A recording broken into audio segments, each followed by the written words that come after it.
Hello, everyone, and welcome to the live stream. We're going to skip the show intro, and we're going to get directly into this. Welcome, everyone, to the Relief Valve Podcast live streaming of Governor Ron Desantis making his official announcement that he is going to be running for office of the president. You know, I don't know what everyone else's feelings is on this. I'm pretty excited about it because I've been a Trump supporter since pretty much the very beginning, like literally the very beginning, because no one wanted that horrible witch Hillary Clinton to win. But since this has continued on, I've just been a little frustrated with how Trump has been handling everything. Now, DeSantis has been coming on at about 6 p.m., so we're starting a little early here, and I'm getting the show running, and I'm gonna throw some pretext here at you before we live stream his announcement. He's going to be doing it on Twitter in conjunction with Elon Musk.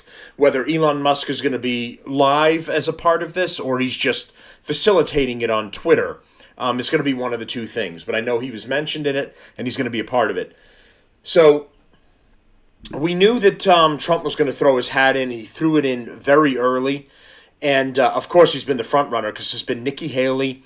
Tim Scott just announced as well. And now DeSantis is doing it. And we all kind of knew that he was going to. But, you know, there's been just this little bit of subtlety to it where it was like, maybe he will, or maybe he'll finish his term as governor and then he'll do it for the next presidential run when he's all done. Like, you know, there was just that very small percentage that maybe he would change his mind. But we all knew that he was going to do this.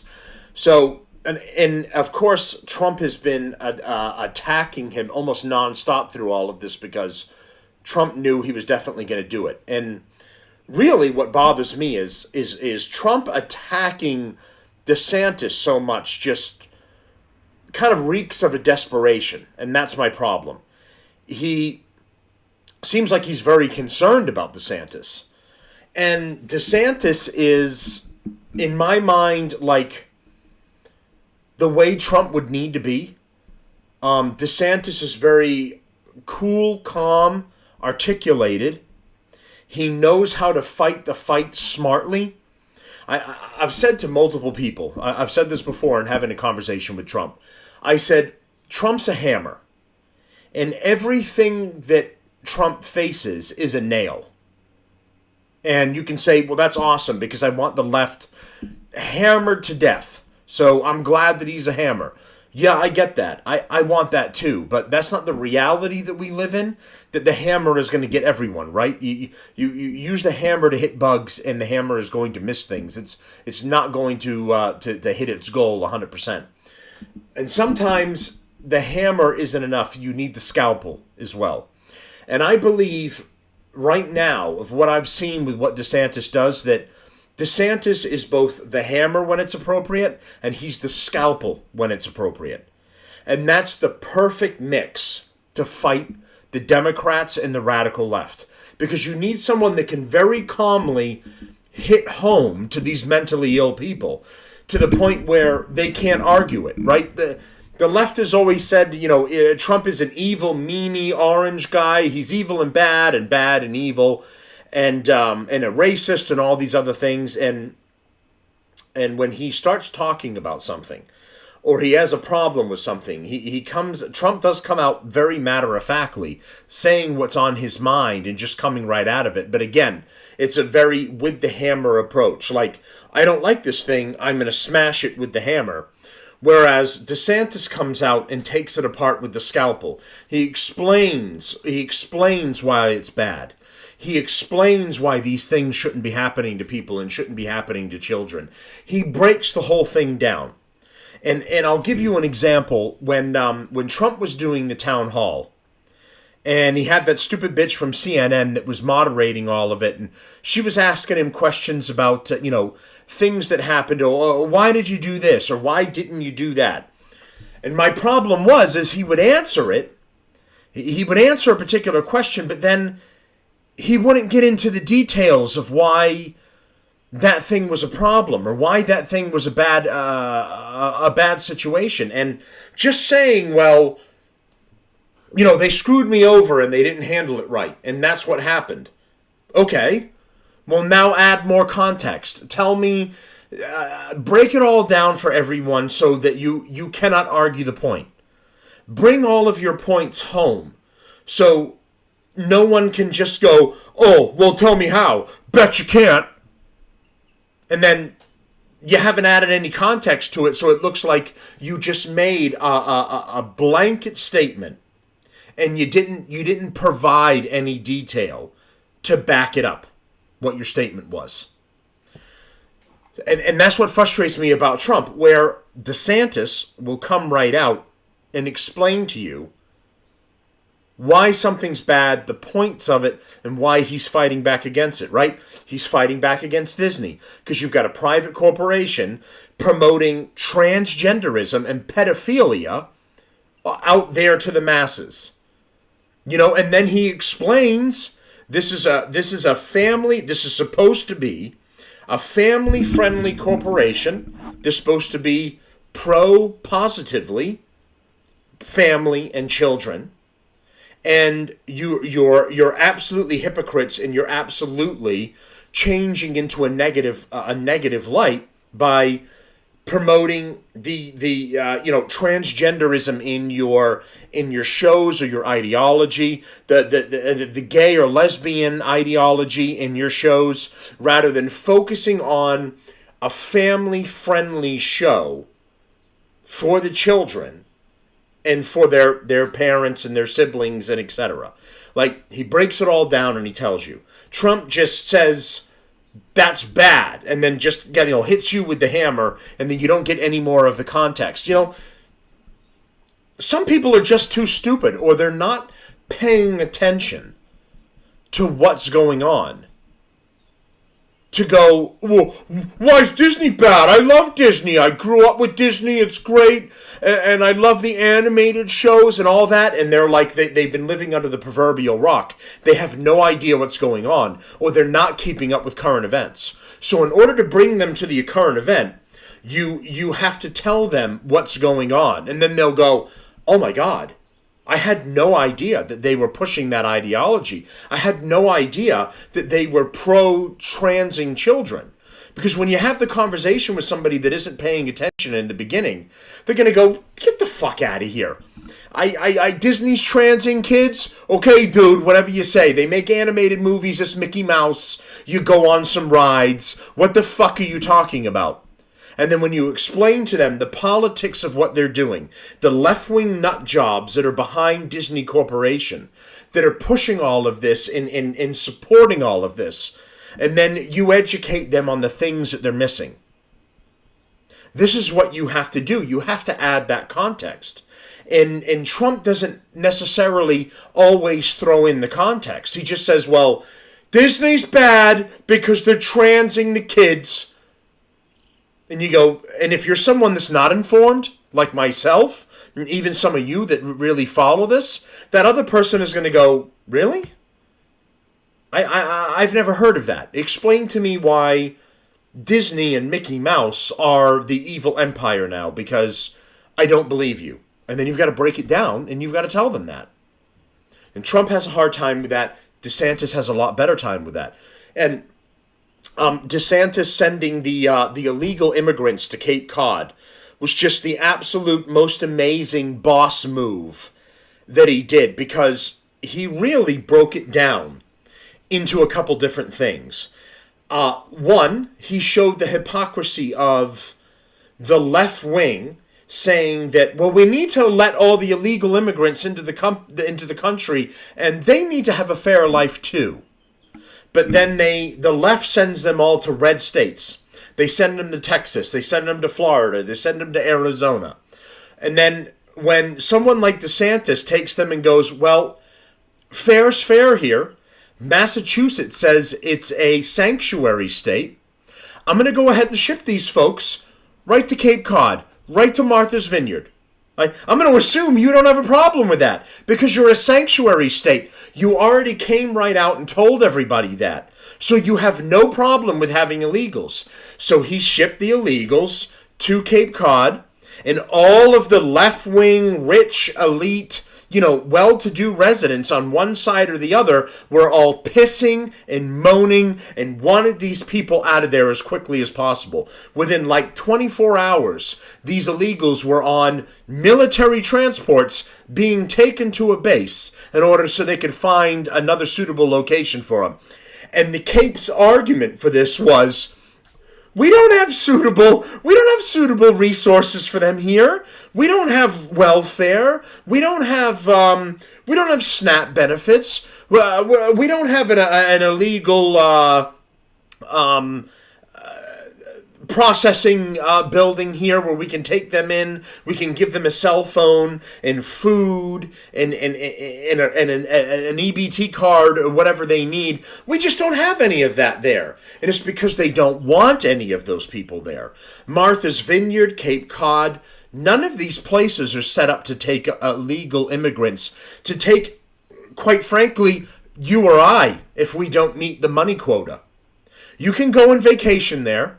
You can spend your hard-earned money there and go broke on the Cape, staying on the beach or renting a private residence and buying overpriced shit and black dog hoodies and all that. You can do that as long as when you're done, you fuck off. Because you're not at the quota in the tax bracket to live and be a resident there like the Obamas. Did Obama take any of the illegals in? He's got a huge home on the Cape. Did he volunteer to take one illegal and put up some tents on his property and take any of them in? Of course he didn't. Because the left talks a good game about the importance of illegal immigrants. And when it comes time to put up and shut up, they can't do it. They'll put a sign on their lawn, and it'll say illegals are people too. Illegals are brown people too, and brown people have rights too. And if you say, well, go ahead and unlock your door and open up your spare room to these people that are coming over the border, they're going to say, well, what the fuck? I don't have room here and extra food and all that. What the fuck am I supposed to do? Because they want the regular taxpayers like you and I to handle it. These fucking hypocrites don't want to handle it. So DeSantis, with that boss move, sent them to the Cape. We don't have services to take care of them because you don't want to. You will never set up services there. The Cape could learn from that situation and say, you know what? We started setting up services here for illegal immigrants that are shipped here, and we can help them get settled and help them transition. They never want that. Do they want a bunch of illegal Mexicans on their beach, on their front yard, camping out on Main Street when they're trying to shop? No, of course they don't. This is the hypocrisy of the left. Governors like Desantis and Abbott in Texas have been shipping the illegals to Texas and to New York. And those governors, Adams, and in Chicago, it's not Lightfoot anymore. It's another crazy leftist are all going, national emergency. We don't have the fucking room in Chicago. First of all, the gangs are fucking shooting up people like it's going out of style. I guarantee that you've got the room in Chicago and New York because your murder rates are sky high. So you absolutely have the room for illegals because all of your regular citizens are being murdered on a daily basis. I guarantee you have room for the illegals. You don't want them because you can't put your money where your mouth is. And DeSantis is just showing that. That's something that Trump never did. But DeSantis is doing that. That's a boss move. That is the scalpel taking apart the radical left. You can march and you can talk about the rights of people that don't care about America's laws, that they're breaking our laws and crossing over the border to force their way in here, and then they know they will by this forced incident, they will end up with a better life than they would have gotten in Guatemala, Mexico, Venezuela. Even if they're living on the street, they're going to be living a better life than they did from one of those other countries. And with that scalpel, DeSantis is showing the hypocrisy of the left. He is very subtly cutting into the meat of all of it and showing you how full of shit they are. This is why, I've been on the Trump bandwagon. I've never gotten off. I'm still not off. But I'm saying, don't count DeSantis out as a viable candidate. We saw how good he is as governor of Florida in initiating his laws and procedures against the radical left, right? Stopping the transgenderism in school, fighting back against the illegals crossing the border that's absolutely out of control. He's doing an absolutely amazing job at that. And now, the real ticket, the real eye-opener is going to be when he's on the campaign trail, talking to people, more TV coverage time and interviews and everything, and really getting more of his message out there. And then even more importantly than that, it's going to be the primary. When they're all on that stage debating each other, Tim Scott, Ron DeSantis, Nikki Haley, Donald Trump, and whoever else is running that hasn't declared yet, when they're all on stage and they have to argue and debate their point, you are going to get to see personally how they present it to you, how it comes out in their plan for fighting. And then you're really going to get to see the difference, because the difference is in the pudding, right? It's the nuance of how they're going to do it. You're going to see the hammer and you're going to see the scalpel. And you're going to see which one you like. Now, Trump getting into office and having the revenge tour, I think would absolutely be awesome, right? Don't get me wrong. I think him taking it to the radical left and all of them being in the street and screaming at the sky again, Trump, would be fucking epic. But I've said this before and I'll say it again. The country is bigger and more important than one man. And if it turns out from looking at this from all angles, that Trump is going to have the hardest time getting to the finish line, we need to support the one who is the surest shot. And in my opinion, right now, as I've been following all this to the point where Ron DeSantis is about to announce, it's my opinion that DeSantis has the strongest opportunity right now. He's been killing it in Florida. Everyone is leaving Arizona, California, New York. I would if I could leave my job and transfer and go to another state, I'd be in Florida tomorrow if I could do it. To have Ron DeSantis as my governor, I'd leave tomorrow. Even Trump is in Mar-a-Lago in Florida, while talking shit about DeSantis. But Mar-a-Lago's in Florida. Trump isn't going back to Trump Tower in New York. He's not moving from Florida and going to Arizona or Idaho or Kentucky or even Texas. He's not setting up a Mar-a-Lago in any of those other states. He's staying right there in Florida. There's a reason why all of these people these transplants from other states are leaving and going to Florida. Because your best opportunity right now is with an Abbott in Texas, a DeSantis in Florida. That's where North Dakota, right? Those governors, those pro-American red governors, are your best opportunities for all this. All right, so he's going to be, unless they're running late, he's going to be announcing in like 8 minutes. So let's go into the Babylon Bee puts, the Babylon Bee is satire on the news, making fun of the news. They say Adolf Hitler announces run for president. Babylon Bee, and they've got Ron DeSantis. So let's say here, in a stunning turn of events, Adolf Hitler, the infamous dictator responsible for World War II and the Holocaust, has announced his bid for the U.S. presidency in the upcoming 2024 election. Hitler, well known for his oppressive regime and genocidal policies that killed millions of Jews, has chosen America as the stage for his political comeback.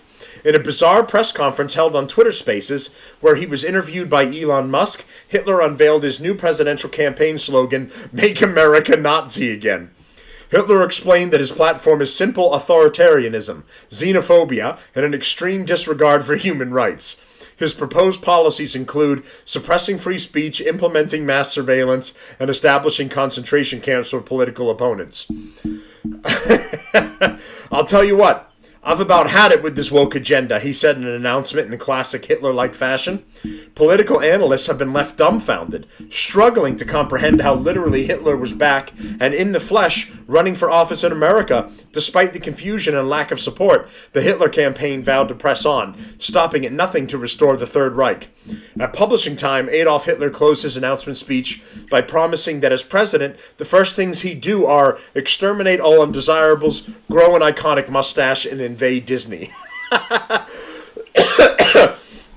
And of course, this is the Babylon Bee making fun of essentially what the left is going to write, that Hitler is running for office, because anyone that runs for office on the Republican side is Hitler.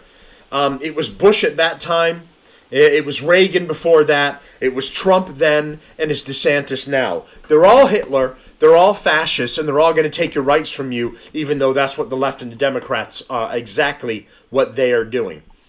So, okay, so we had the Babylon Bee talking to you about Hitler running. So we were on Truth Social, and I was going to cover some of what Trump has been saying about DeSantis on there, but I want to make sure when he live streams on Twitter. So, on this page here, the Election Central, we've got, for those curious, Twitter Spaces is a voice chat feature on Twitter, allowing users to join a room of sorts and then converse with one another. The DeSantis campaign launch is going to be the May 24th of 2023, today at 6 p.m. Twitter Spaces with Elon Musk, and listen live at Twitter. The event is scheduled for 6 p.m. and will be available on Twitter.com or in the Twitter mobile app to anyone with a Twitter account. The event taking place later today will feature Musk, the owner and current Twitter CEO, as a moderator of a discussion with DeSantis about his future plans.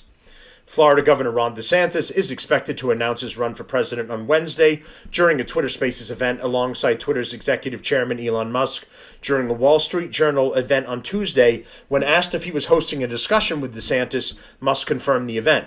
"I will be interviewing Ron DeSantis, and he has quite an announcement to make," Musk teased. He went on to highlight the role Twitter will play on Wednesday. "It will be the first time something like this is happening on social media and with real-time questions and answers," Musk said. "Not scripted. So it's going to be live and let her rip. Let's see what happens." In response to the news, a Trump-supporting super PAC mocked the impending announcement as out of touch and a niche campaign. I don't know why the fuck they're saying that or where they're coming from with that. Trump super PAC mocked DeSantis' choice of venue for his announcement, calling it one of the most out-of-touch campaign launches in modern history. Again, that's bullshit. Would they be happier if he'd done it on Truth Social, which is controlled by Trump? So again, this is the stuff that Trump's doing that I don't like. The only thing less relatable than a niche campaign launch on Twitter is DeSantis after partying at an uber elite Four Seasons resort in Miami, MAGA Inc. said in the statement Tuesday. DeSantis will enter the field down a good 40 points to Trump, depending on the poll, but a lot of people haven't started paying attention yet. It's possible his entrance to the race will improve the numbers somewhat, but can he overcome the massive deficit? Internally, the DeSantis team must see a path or they wouldn't be plowing forward. It is not without irony that Donald Trump used to be the king of Twitter before his account was unceremoniously banned after the events of January 6, 21, but now DeSantis is using the venue in cooperation with one of the platform's loudest voices to launch his presidential ambitions. Back in June of last year, Musk openly praised DeSantis as someone he was leaning toward and said he would be more capable of winning than Andrew Yang, his previous choice. So, here's some comments from Elon Musk. Someone says, "What are you leaning towards?" Musk replies, DeSantis. Somebody else says, "What do you think about @Andrew Yang?" Elon Musk replies, "I supported Yang last time, but DeSantis has a better chance of winning." The event is set to take place around 6 p.m. Eastern Time. To listen to the announcement live, use the link above, or join via Twitter at DeSantis feed, or likely from the feed of Elon Musk.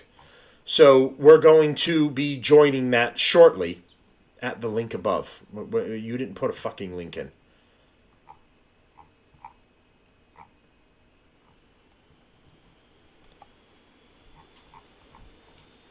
So we're going to go on to get it, we're going to go on to DeSantis's page, and hopefully as soon as he does that, I'm going to start live streaming it. I can't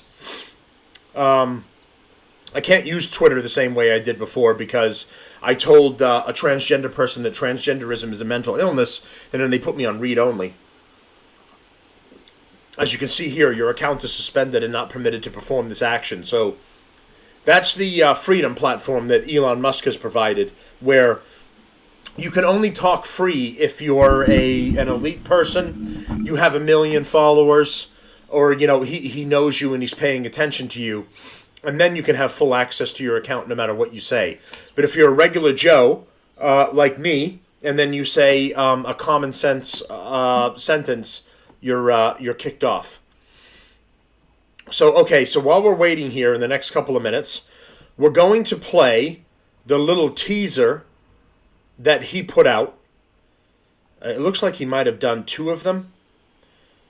Let's see. This one is 30 seconds. Let's start with this one and then go from there. I think that our best days lay ahead of us. But is it worth the fight? Do I have the courage? Is it worth the sacrifice? America has been worth it. Every single time.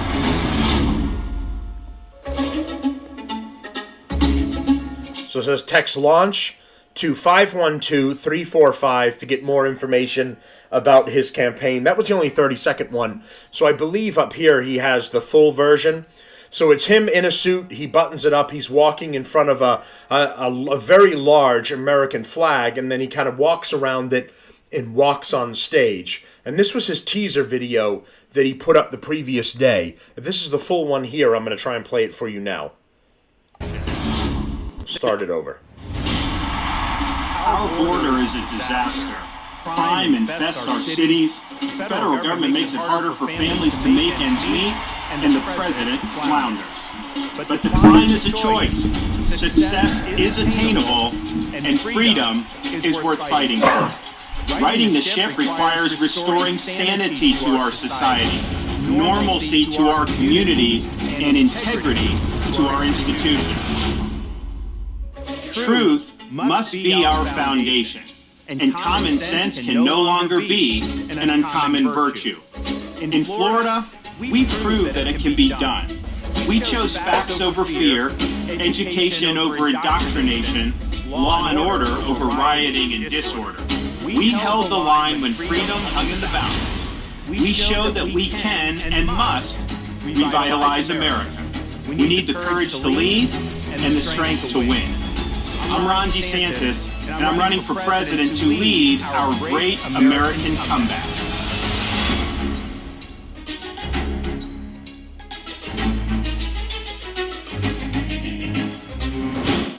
So it says donate today at rondesantis.com. That was his official video announcing. That was his teaser. So we've got the one that's coming up tonight.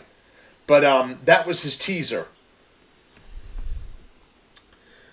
So let's see here. We're coming on. We're at 6 o'clock right now. I want to see. DeSantis isn't live streaming from his page yet.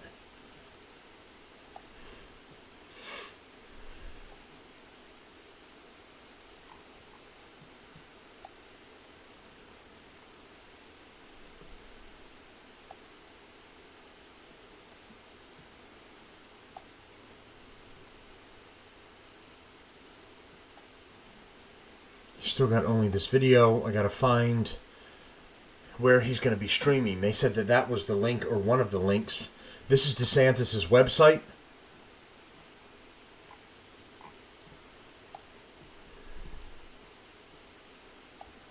Let's see if Elon Musk is streaming directly from his page for this event, preparing to launch. So we're gonna listen live. So some people that are in here right now: Laura Ingraham, Lou Dobbs, David Sachs, Elon Musk, Tommy Lauren, John Favreau, obviously Ron DeSantis, about 93,000 other listeners. We're going to join the space.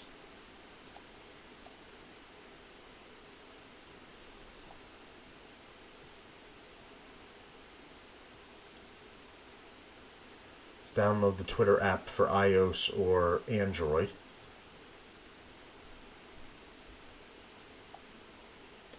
Okay, so we might be able to listen in here with this part. I might have to get on to my Twitter app. It says it's preparing to launch. And again, I can't access mine 100% because they fucked me over with free speech. But let's see what we can do here.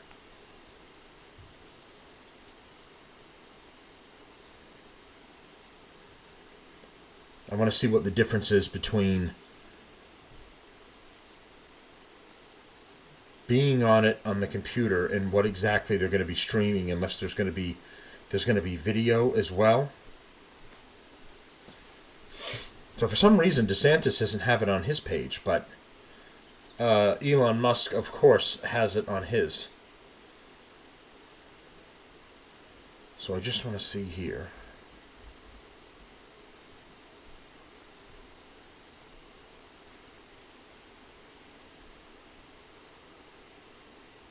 Let's see if that's loading. It looks like it's having an issue. So we're joined and we're waiting. Elon Musk and 113,000 others are preparing to launch. So an hour ago, Elon Musk tweeted Spaces with Ron DeSantis in 2 hours. Who do we got? We got Buck Sexton, one of the guys that took over for God, why am I having the king of conservative radio, Rush Limbaugh? Why am I having a brain fart? So he's on there. Let's see who else has joined live. Just a bunch of random assholes like myself. Bill Malugin is on. I believe he's the one that's been covering the border stuff on Fox News, if I'm not mistaken. So he's on as well.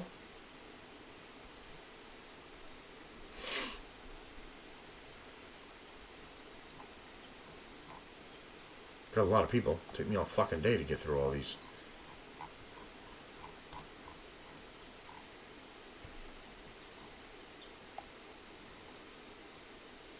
So it looks like they're starting a little late here.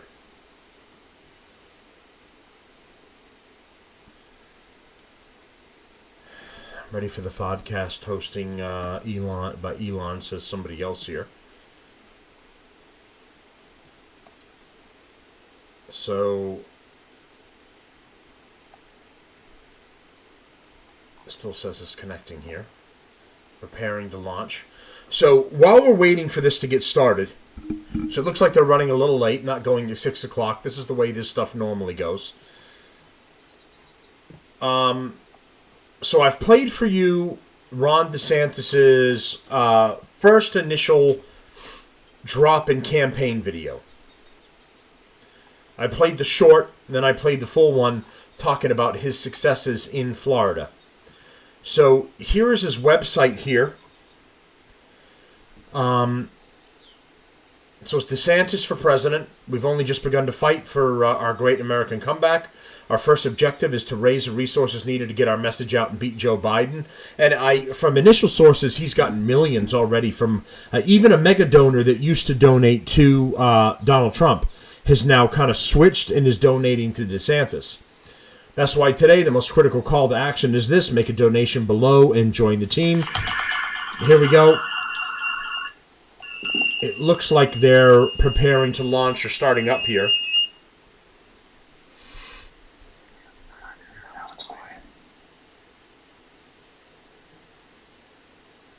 Now it's quiet. All right. Good afternoon, good evening, or good morning, everyone. Here we go. Wherever everyone is joining us from, I'm broadcasting live from Twitter headquarters. It's David Sachs here.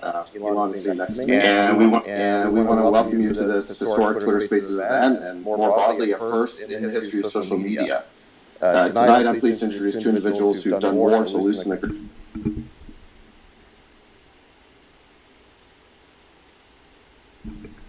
What happened?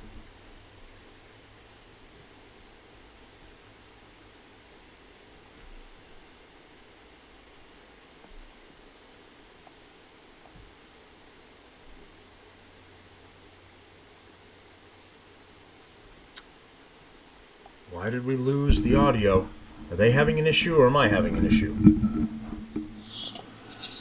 All right, sorry about that. We've got so many people here that I think we are kind of melting the servers, which is a good sign. Okay, so they had an issue I'd like with to the introduce stream. the folks in the room here. So it's safe to say we wouldn't be making history without the man sitting next to me, Elon Musk. His decision to purchase this platform last year to restore it to its original mission as a beacon for free speech, and even to expose Twitter's past complicity with a government censorship regime might have surprised many, but not those of us who've known and worked with Elon for nearly a quarter century. His commitment to freedom is willing to put his money where his mouth is, upset the narratives all imposed on us by our government, elite institutions. That's on their media. end. That isn't me. Go ahead and send a heart up if you want to say thank you, Elon. Governor DeSantis first drew my attention and support when I saw how he responded to the COVID pandemic and refused to believe what we now know to be the many falsehoods that This is government David experts Sachs and media talking right now. mouthpieces were feeding us. He kept Florida's schools open and its economy thriving, while my state of California chose 2 years of learning loss and lockdowns. Here's his page on Twitter.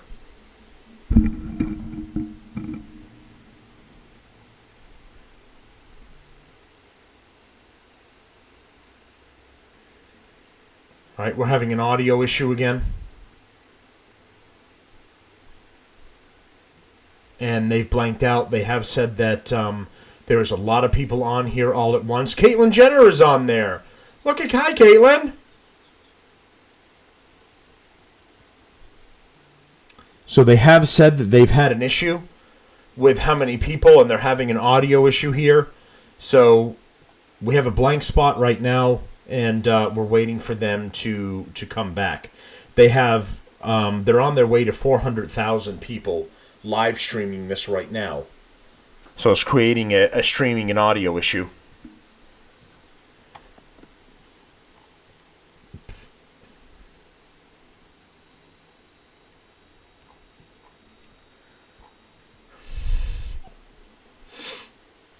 Okay, you got me right there as a listener, right next to Elon. And Laura Ingraham. I'm right in between Elon Musk and Laura Ingraham as current followers. And Caitlyn Jenner is right below Elon Musk. So let's see if...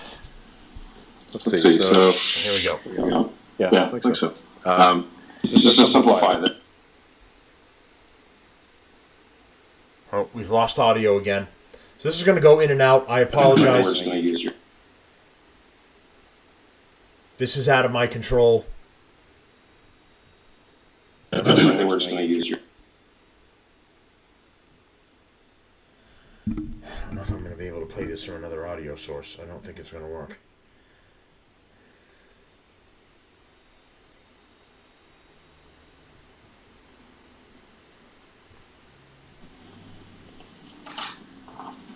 There's 382,000 people in the room. All right, great. So let's see. Yeah, I think we've got just a massive number of people online, so it's servers are straining somewhat. Not an ostentatious start so far.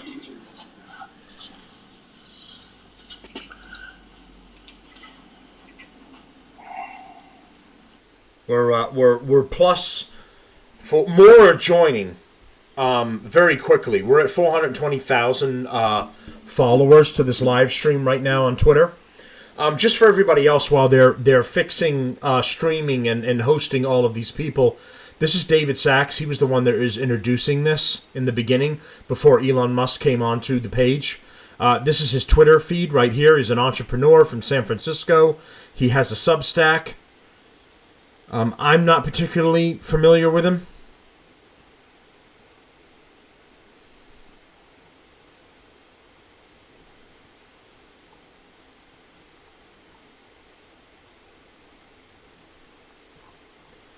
But he was doing the intro, and now Elon Musk was taking over. That was Elon's voice that you heard right before the sound cut out again.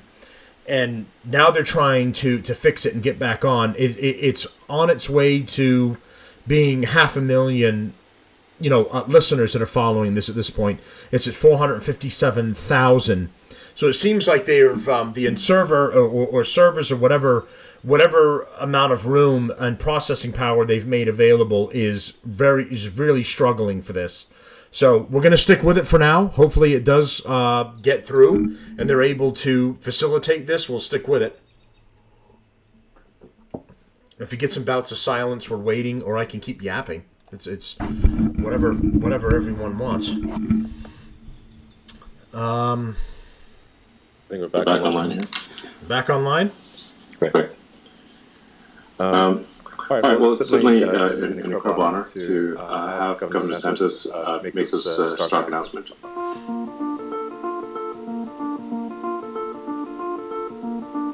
That's not me either. They got a little jingle for us.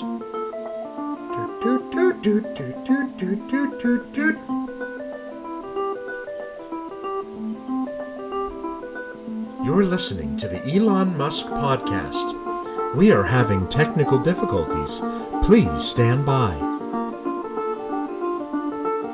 Did you want to hear Governor Ron DeSantis? What if you went to go fuck yourself instead?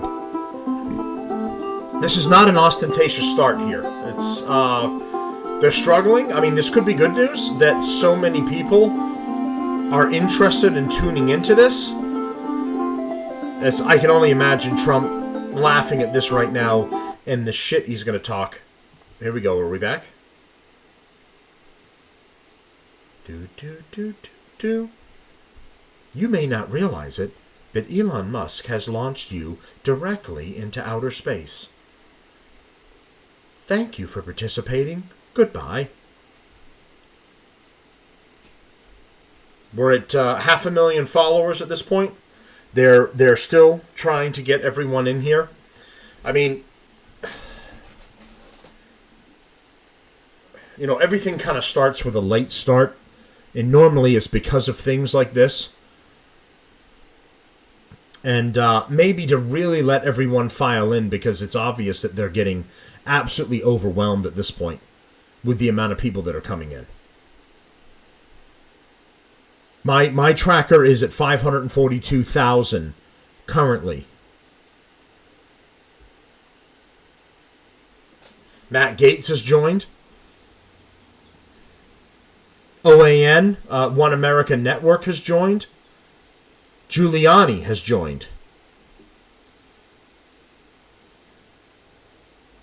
The Daily Caller has joined. News organization Daily Caller. The Breaking 911 has joined. Peter Schiff has joined. Liz Wheeler has joined.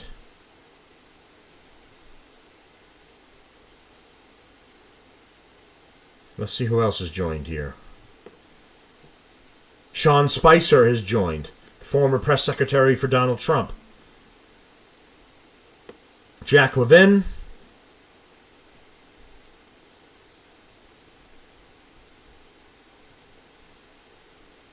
Dave Smith.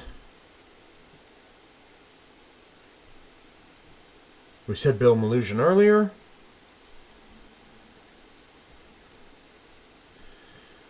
What else do we have here?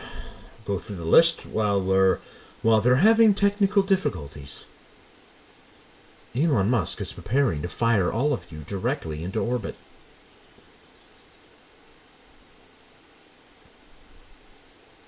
Please stand by. The AI is taking over your home.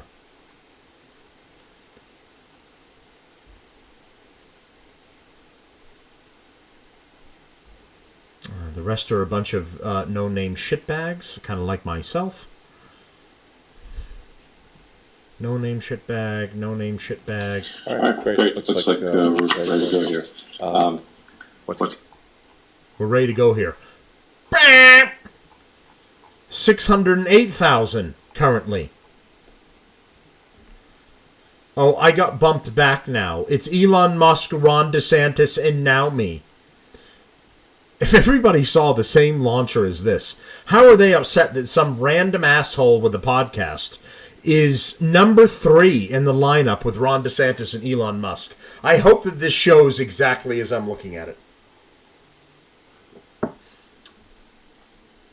Who the fuck is a Relief Valve All right, I'd like podcast? to welcome Governor Desantis up with us, Stark. We're just trying to get it going because there's so many people.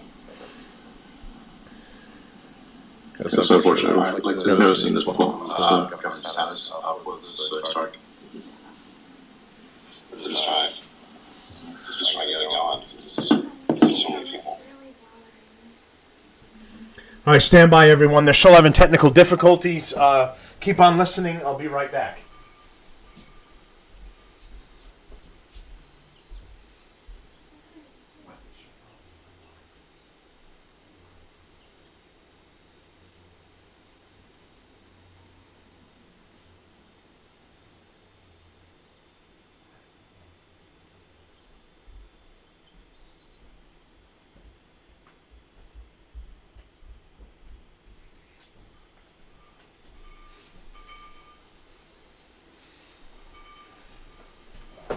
Elon Musk is not looking particularly prolific at this point here.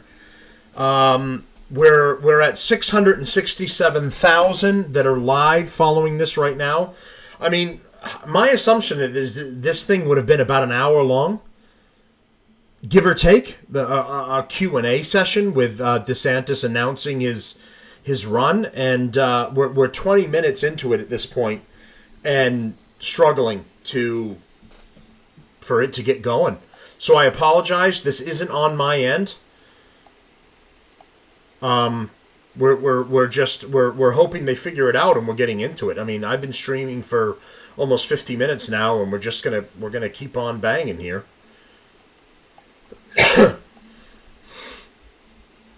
So for YouTube, for everyone listening that's joining us live on this, it's Relief Valve Podcast. You can message the show, email the show at reliefvalvepodcast@aol.com. We are on YouTube. We're also on Rumble.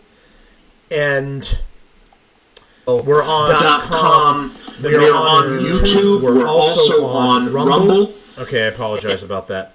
And so we're on YouTube. We're live streaming on YouTube and Rumble. And also for the audio portion, which I'm going to have to post later because I can't post live stream to audio. I don't know anyone that can. But that's going to be uploaded later, and that's going to be iHeartRadio, Google Podcast, Apple Podcast. We're still having issues with Spotify. I'm in touch with some of the tech support from both sides of that, and but all of a fair amount of the major audio platforms, we are on there, and you'll be able to catch this a little later on. It's Matt the Ventilator for the Relief Valve Podcast on here. I don't remember why I did Matt Ventilator instead of Relief Valve Podcast. It's possible that for some reason I couldn't get access to the name. But it's Matt Ventilator, all one word, MattVentilator. You can find me on Rumble, and you can live stream the show there as well as YouTube. We're currently live streaming on YouTube now, and you can make your comments and everything on the show there. And we have the comment section open here for YouTube. And we're waiting on YouTube for the issue here. We're still live. It says preparing to launch again.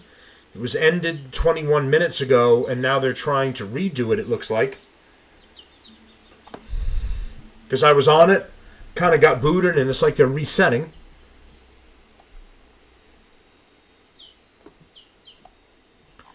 I go to Ron DeSantis' page here. He doesn't have anything.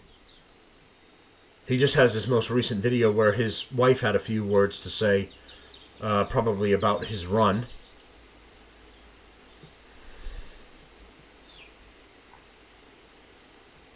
Your account is suspended because you said something that makes perfect sense.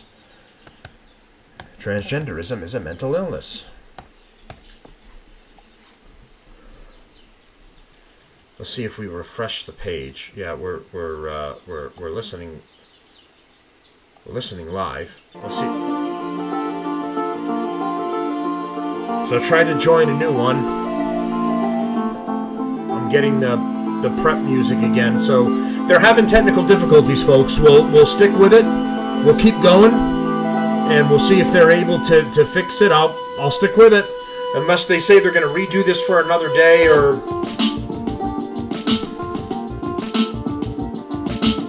Listen to some cool hip stuff that Elon Musk is going to play for you. All right, here we go. Here we go.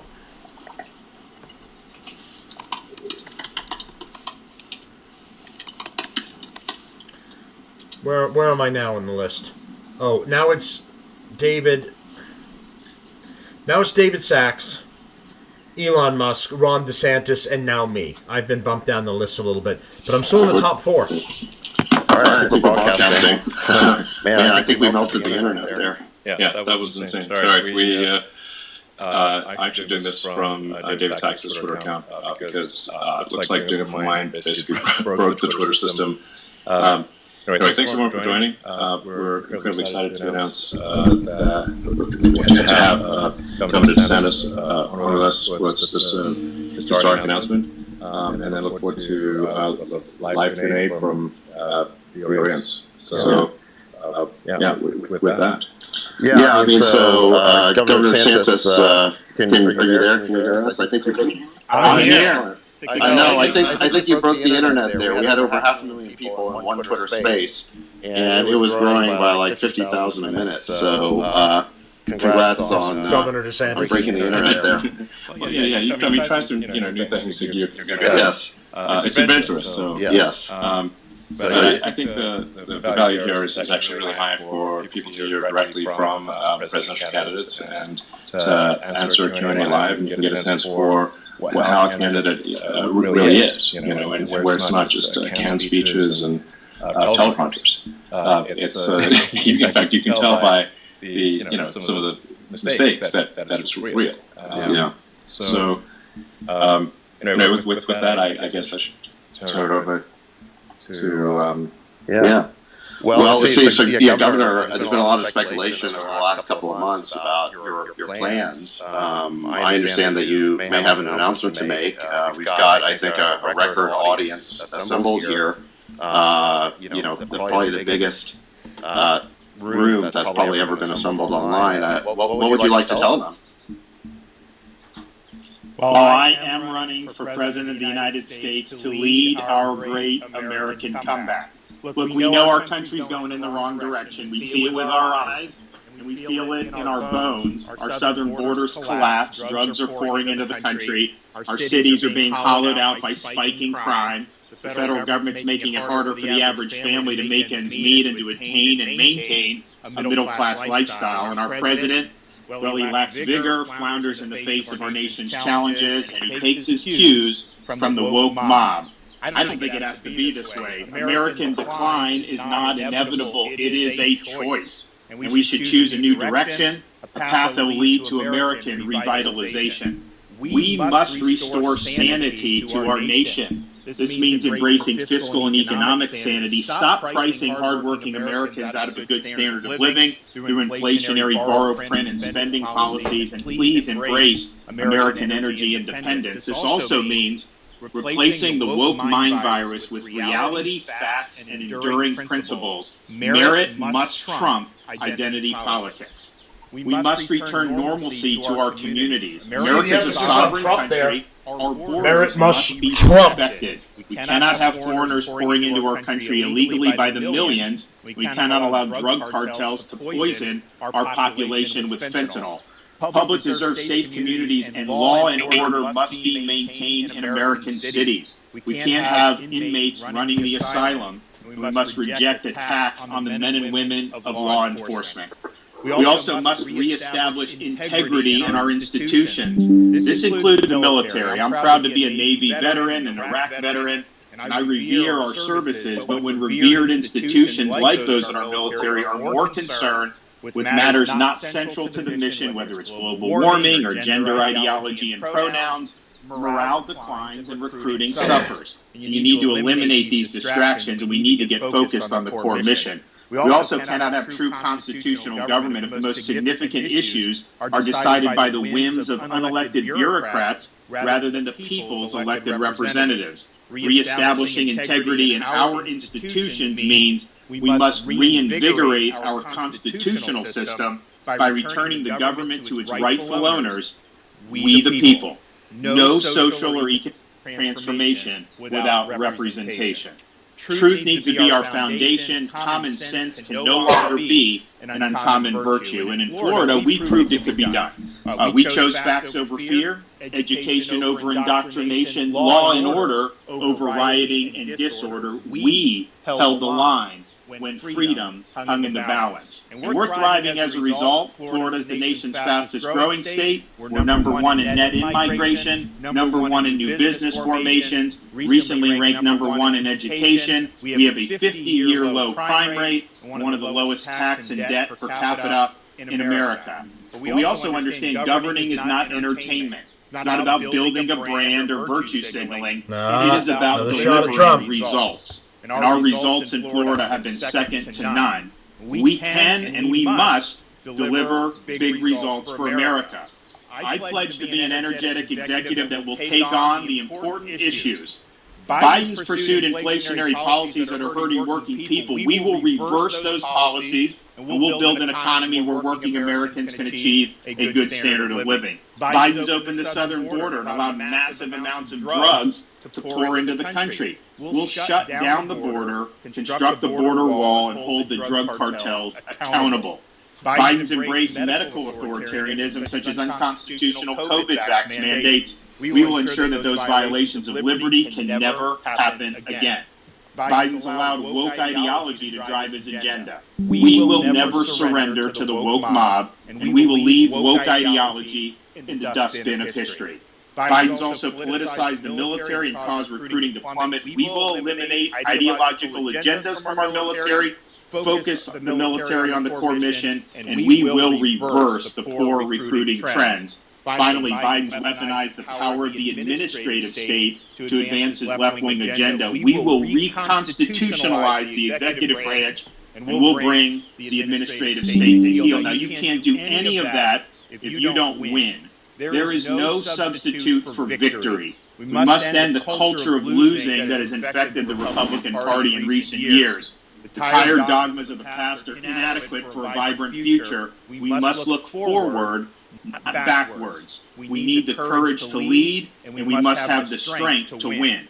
And to voters who are participating in this primary process, my pledge to you is this. If you nominate me, you can set your clock to January 20th, 2025 at high noon, because on the west side of the U.S. Capitol, I will be taking the oath of office as the 47th President of the United States. No excuses. I will get the job done. Now, these past few years have given... Uh-oh. At least he got some of the message out.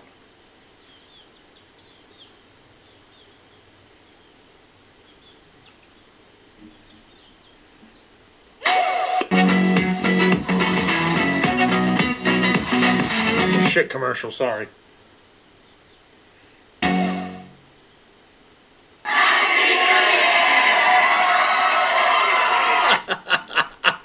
Happy New Year! We're all fucked up. That was my soundboard. Now I'm fucked up. I think I'm having Twitter glitches. Can we give me something proper here? Yay! Desantis! Alright, unfortunately... No, we don't want that. Generation would have a responsibility to safeguard freedom, and it's our responsibility to do so at this important juncture in our nation's history. We have a lot of work to do to ensure the country gets back on track. I ask everybody listening to please join me on this mission. Please invest in our campaign by going to rondesantis.com and making a donation. Thank you, God bless, and I look forward to the discussion. All right, thank you, Governor. Appreciate that. I guess just as a first follow-up here, thank you for putting up with these technical issues. I think we're definitely breaking new ground here.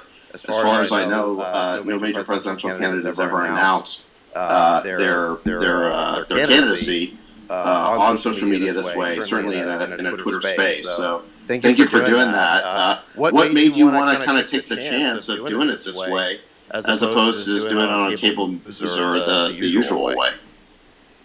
Well, when COVID hit, I had to make decisions about, do you go with the crowd, or do you look at the data yourself and cut against the grain? And I chose to do the latter. I faced huge blowback for doing that from the bureaucracy, from the elites, from the media. But my view was I had to look out for the people I represented, for protecting their jobs over trying to safeguard my own political hide. But it was very, very lonely in a lot of those decisions. And part of the reason it was so lonely is because there was a concerted effort to try to stifle dissent. There was an official narrative about lockdowns, about closing schools, about forced masking, about all these different things that we had to navigate during COVID. And it was an orthodoxy being enforced by the major tech platforms in conjunction with the federal government. And if we can't have an honest debate in a free country about issues that affect hundreds of millions of people, like lockdowns, then what good is the First Amendment at that point? Those are precisely the times when we needed to have debate be robust. You should not be taking down articles that criticize those draconian policies, and yet that's exactly what happened. So it occurred to me that if that had continued, I think free speech in this country was on its way out the door. So when Elon Musk stepped up to purchase Twitter, he paid a lot of money for it, and I'm sure because he's a good businessman, I'm sure you'll end up making money off it. But the bottom line is you have to put your money where your mouth is, because I think you recognize that you can't have a free society unless we have the freedom to debate the most important issues that are affecting our civilization. That did not happen during COVID. The truth was censored repeatedly. And now that Twitter is in the hands of a free speech advocate, that would not be able to happen again on this Twitter platform. Except when you say transgenderism and mental illness, he allowed my account to be essentially canceled. We cannot have a society which government is colluding with major tech platforms to enforce an orthodoxy. Well, thank you. We're absolutely committed to freedom of speech and level playing field, and just a vigorous debate. And hopefully this can be a platform that brings people of divergent political views to exchange those views, and perhaps some minds will be changed one way or the other. But it's just incredibly important, as you highlight, that the First Amendment is irrelevant if all the media and the government are operating in lockstep. It makes the most important amendment, the one that was most urgently added to the Constitution, moot if you cannot have freedom of debate. So Twitter was indeed expensive, but free speech is priceless. Awesome.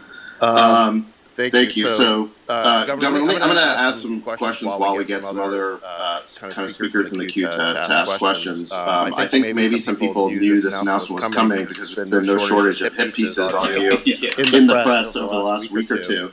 I want to ask you about some of these accusations that are being leveled at you. Last week, the NAACP issued a travel advisory against your state, claiming that Florida is not a safe place for minorities to visit. What do you say to those this was the bullshit political NAACP saying they're not nice to black people. Florida is unsafe is a total farce. I mean, are you kidding me? You look at cities around this country, they are awash in crime. In Florida, our crime rate is at a 50-year low. You look at the top 25 cities for crime in America, Florida does not have a single one amongst the top 25. And if you look at cities like Baltimore and Chicago, you got kids more likely to get shot than to receive a first-class education. Yet I don't see the NAACP batting an eye about all the outrage and the carnage that's happening in those areas. So this is a political stunt.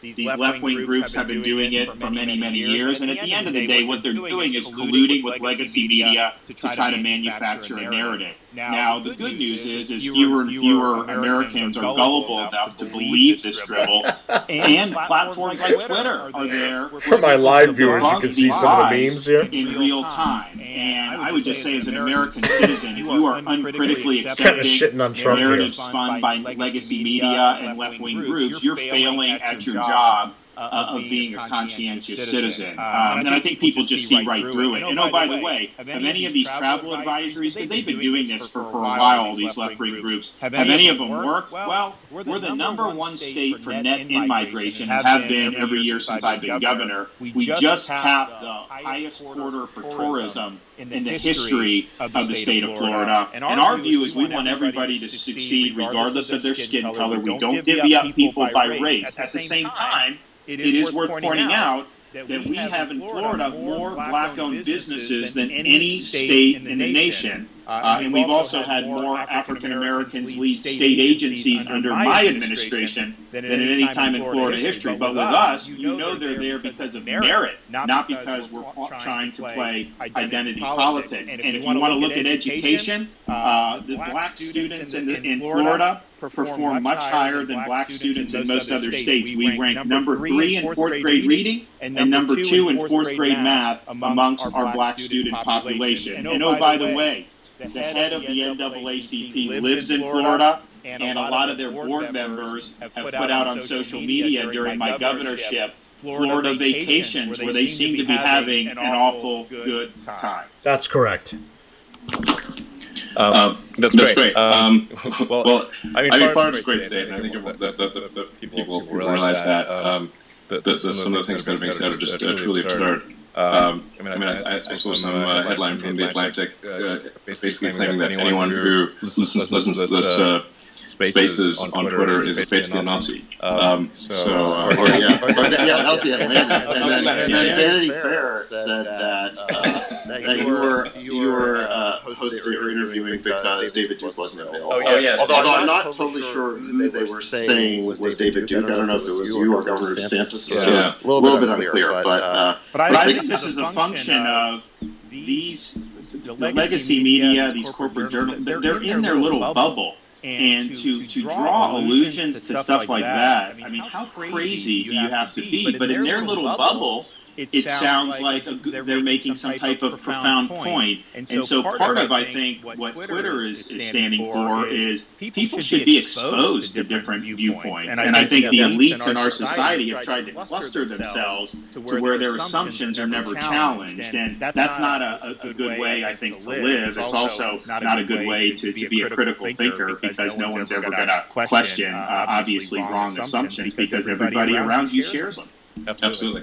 And I think they become totally hysterical because they don't like the idea that their control over the media is being, disintermediated. Yeah. Because now, candidates for president can just speak directly to people through platforms like Twitter. Yeah, I mean, the amazing thing about Twitter and things like Spaces are that, although I happen to be hosting it, I had to switch over to David hosting it because my account was actually too much interest. My account was breaking the system. But it's really never been a mechanism before where someone could address the nation, or anyone who wanted to listen to them could, from anywhere in the world, United States or anywhere. So I think this is a really profound change. And it's also like it's not just whether the media reports something, an article is true or not. Even more powerful is deciding what the narrative is. And so it's just like if there's only so much you can actually fit in a newspaper or a magazine. And there's only one thing we really put on the cover of a magazine. So the way of deciding that is deciding to not talk about other things.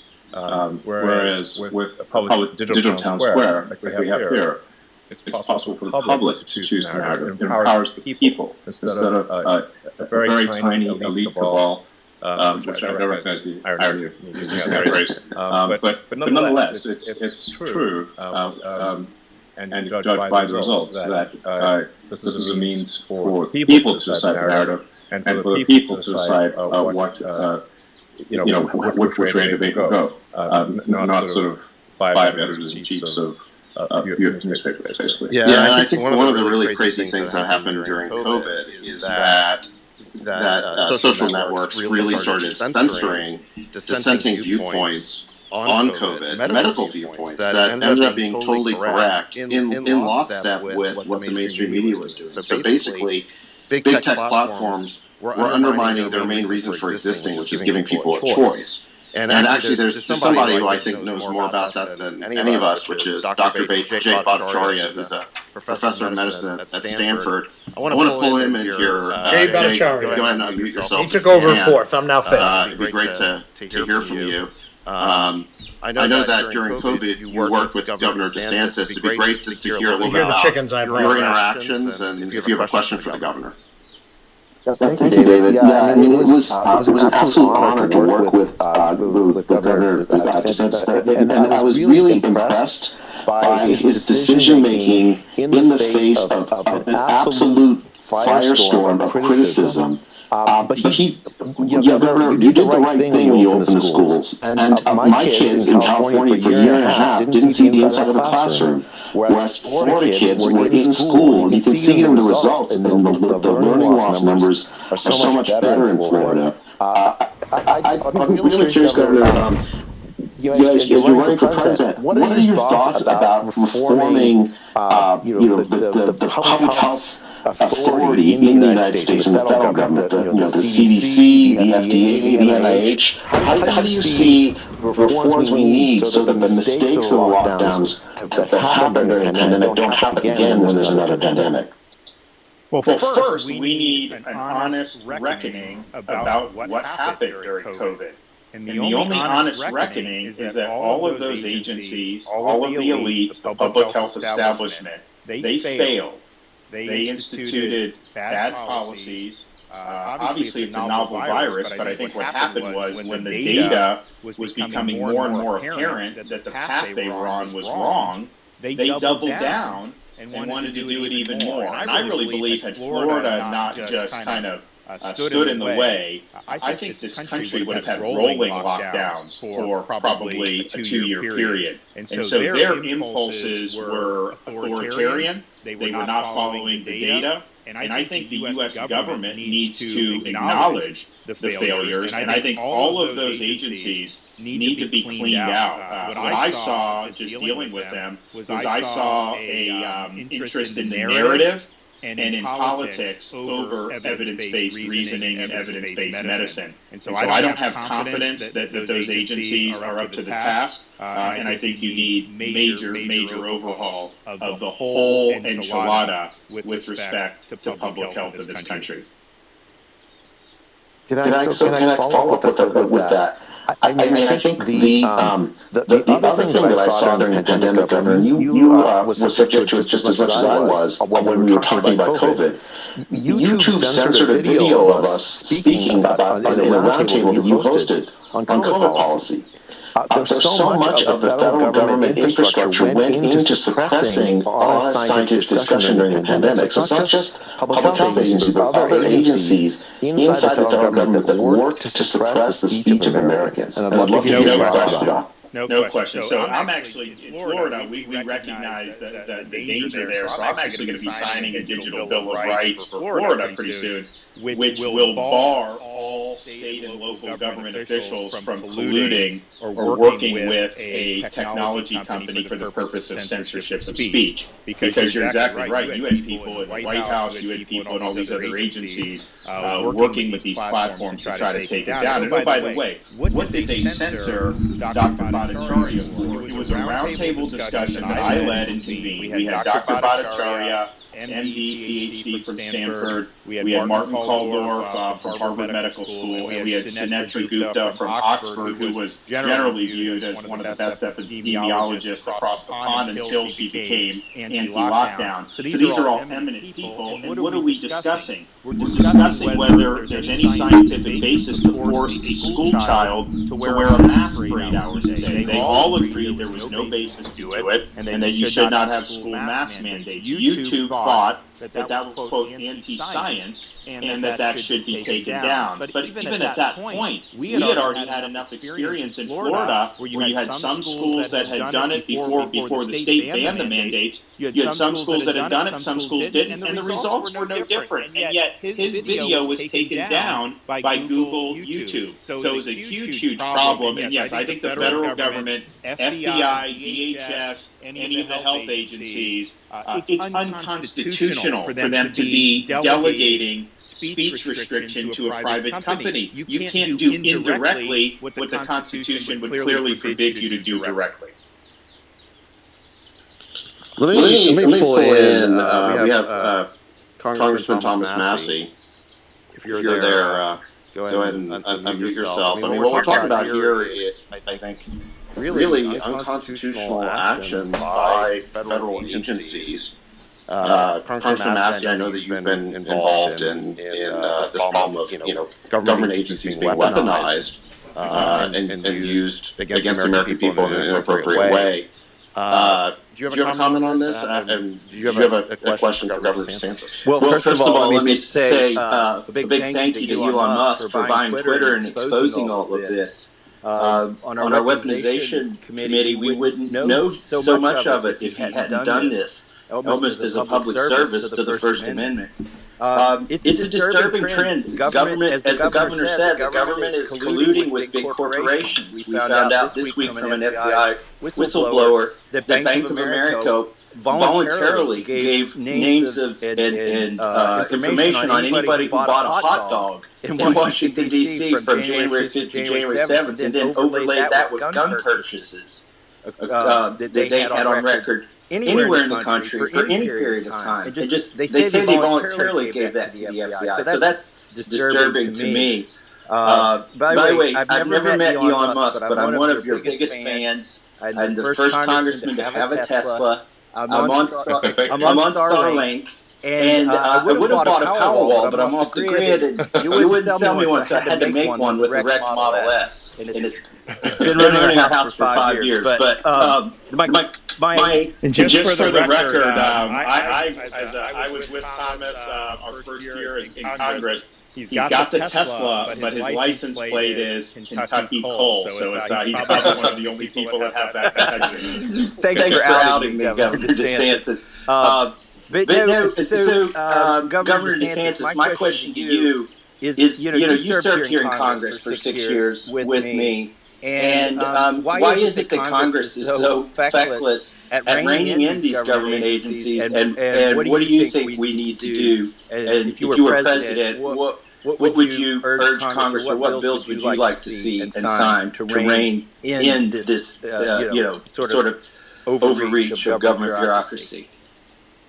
Well, first, I think there's a lot that the executive branch can do. And all I will say when it comes to these agencies, we'll go into this a little bit more as the campaign goes on, but buckle up when I get in there, because the status quo is not acceptable. We are going to make sure that we reconstitutionalize this government. And these agencies are totally out of control. There's no accountability. And we are going to bring that in a very big way. Now, part of the reason it's gotten so bad, power has been consolidated and effectively a fourth branch of government, because Congress hasn't used its two main powers that it has under the Constitution.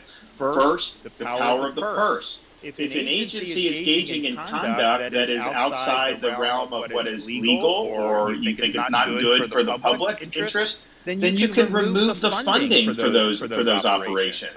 There's nothing that they're not entitled to get the same level of funding every year, and yet Congress runs the government on autopilot, either continuing resolutions or massive omnibus spending bills. So these agencies are all bulletproof. They know that they're going to end up getting something similar or more every single year, and it creates an incentive for them to abuse their power. The other thing you can do is actually legislate, so you're not delegating to the bureaucracy key issues regarding how to enforce federal law. You should define what you want. All they should be doing is implementing. Instead, Congress will basically give an invitation for the bureaucracy to make really important substantive decisions, and so Congress may never vote on something, and the bureaucracy will cite a law from 20 years ago and do things that are going to transform our society or our country. That is not the way the Founding Fathers drew up the Constitution. So would you sign the Reins Act? We passed it out of Judiciary today. Oh, yeah. No, You would- yeah, that's a no-brainer. That would, I think, be a great check for that. I also think that we're going to have a good chance to see some of the Chevron deference really curtailed or maybe even eliminated based on the U.S. Supreme Court's upcoming jurisprudence. And I think that's another reason why the bureaucracy has become so powerful, because courts have basically been told they can pretty much do what they want, and courts are supposed to just defer. I don't think that that's actually correct. I think the courts, they have to make a judgment about what does the law actually say, and you can't just defer to quote-unquote experts in the bureaucracy. Thank you. All right, shifting gears, Governor, I want to ask you another topic that's been in the news a lot is Disney. They blamed you for canceling plans for $1 billion investment in Florida, said they were canceling 2,000 jobs. I saw other reports that suggested Disney was going to make cuts anyway, and due to a larger budget cutting initiative. Regardless of why they did it, why do you feel your fight with Disney remains important, considering you already beat them on the parental rights bills they opposed? And what would you say to some of your opponents in this race who argue that the fight has dragged on too long? So first of all, Florida stands for the protection of children. We believe jamming gender ideology in elementary school is wrong.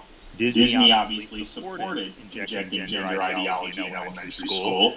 They did oppose our parents' rights legislation, and the fact is, when they opposed it, that was a big deal, because for 50 years, anytime Disney wanted something in Florida politics, they pretty much got it. But not this time. I signed the bill. We did, as you say, win on the issue, but what happened was Disney's posturing, some of the other statements that their executives were making, kind of the corporate culture, had really been outed as trying to inject matters of sex into the programming for the youth. And I think a lot of parents, including me, look at that and say, that's not appropriate. I mean, we want our kids to be able to just be kids, and that's kind of our mantra. So you had this setup that Disney engineered many decades ago, where they actually had their own government that they controlled with no accountability. They were exempt from the laws that all their competitors had to follow, massive tax breaks, and even racked up municipal debt. And Florida basically put them on a pedestal many decades ago and joined the state with this one company at the hip. We just didn't feel that we were comfortable maintaining that relationship. And so we ended their self-governing status. So Disney has to live under the same laws as everybody. They got to pay the same taxes as everybody, and obviously they'll be responsible for those debts. So the reason why there's a quote fight is just because they filed a lawsuit against the state of Florida, trying to get their special privileges reinstituted. But I don't think that that's good policy, and I think some of these Republicans that are taking Disney's side, they're basically showing themselves to be corporatists, because these are all corporate goodies. This is not the way you run a competitive economy, and the arrangement had really outlived its usefulness, but it persisted because Disney was so politically powerful. I think the company's ethos have changed in a way that's alienated a lot of people in our legislature and in Florida, and so there was really no justification to keep it. But make no mistake, they're suing to try to get special privileges. People are making money in Florida hand over fist because we have a great business climate. That's not good enough for them. They want to be treated differently. Shitbag Caitlin Collins. World, and we don't think that that's appropriate. So, I think that they should withdraw the lawsuit. But obviously, we're going to defend our actions because we think we have the right to do what we did. It's funny, the media used to criticize Republicans for being in the pocket of big corporations, and now they're attacking you because you're not. Well, not only that, David, it's interesting because the media in Florida for years had hammered Disney, and they would point out like that this was not a good arrangement. Disney was not accountable to anyone. I mean, when we when the state control board took over this district, the firefighters came to the board and they said, hey, we weren't getting survivor benefits for some of these widows. And so the state control board actually paid out some of the benefits that they were getting stiffed on. There were a lot of people in Central Florida who were really thankful that there was some accountability being brought to bear because, you know, it's human nature. If there's no accountability over any individual or entity, of course, they're going to behave differently than if you have normal accountability. But the media was always very hostile to that. But just because I happen to be involved in bringing it back to reality and making sure that they were under the same laws, well, then all of a sudden they're running to Disney's defense. I mean, are you kidding me? And oh, by the way, on this project, you know, they had announced this many years ago. They had not done anything for it, but that is actually not in Reedy Creek. So that was in a different part of Orlando. And so none of the issues that are involved in their suit would have made a difference there. Obviously, as a publicly traded corporation, you know, they have a fiduciary duty to do what's best for their shareholders. So I'm assuming if they were in better financial shape and they saw the project as lucrative, they would have gone forward with it. But I think clearly they've had some problems with their stock price and a lot of other issues. And I'd also just finally point out, nobody probably has made Disney more money than me because they were open during COVID and they were closed in California. That went on for many, many months. Where literally, I had all the theme parks in Florida opened in 2020. People are going, it's safe, they're having fun. And the California parks were closed. I think they were closed for over a year out in California. So we were, I think, a much better place to be doing business, certainly since I've been governor. Great. Let me shift gears here to the topic of education. I want to pull Chris Rufo into conversation. Work with you on some initiatives. I think you know, one other thing that the mainstream media has, I think, bashed on is they've kind of started promoting this narrative that you want to ban books from school libraries, you refuse to teach kids about slavery or other unpleasant realities of American history, or pretend that gay people don't exist. Many people, I think, in this room, we're now up to, over 271,000 people. So this is, I think, totally unprecedented in terms of the numbers of people we have participating. By the way, I think Twitter's working much better now. I think it crashed because when you multiply 500,000 people in a room by an account with over 100 million followers, which is Elon's account, I think that created the scalability level that was unprecedented. But with my meager followership, it seems to be working much better. No, it's we have some scaling issues specifically related to my account. At one point in January, if I tweeted above a certain size, it would crash the service. And anyone else who was tweeting at the same time would lose their tweet as well. We're breaking new ground here. Yes, you know you're breaking new ground when there are bug scaling issues. But anyway, back to the question I was asking Governor Desantis about education. The media has been, saying you're trying to ban books, you refuse to teach kids about slavery, you want to say that gay people don't exist. What is the truth of the matter for people who maybe have never heard from you before? And then I want to pull Chris Rufo in on this as well. So the whole book ban thing is a hoax. There's not been a single book banned in the state of Florida. You can go buy or you use whatever book you want. What we have done is empowered parents with the ability to review the curriculum, to know what books are being used in school, and then to ensure that those books match state standards and are aged and developmentally appropriate. So, for example, parents have flagged books in schools that, for example, teach middle school kids how to use sex apps, that provide graphic depictions of sex acts and sex toys for people as young as 5th grade. And so clearly that is not appropriate to be in a middle school classroom, and so parents object and the schools take them out. I did a press conference that we called Exposing the Book Ban Hoax. And before I had the parents come up, before I spoke, I just played the video that had the images of the books that the parents had objected being in their kids' classroom. And the local news had to cut the feed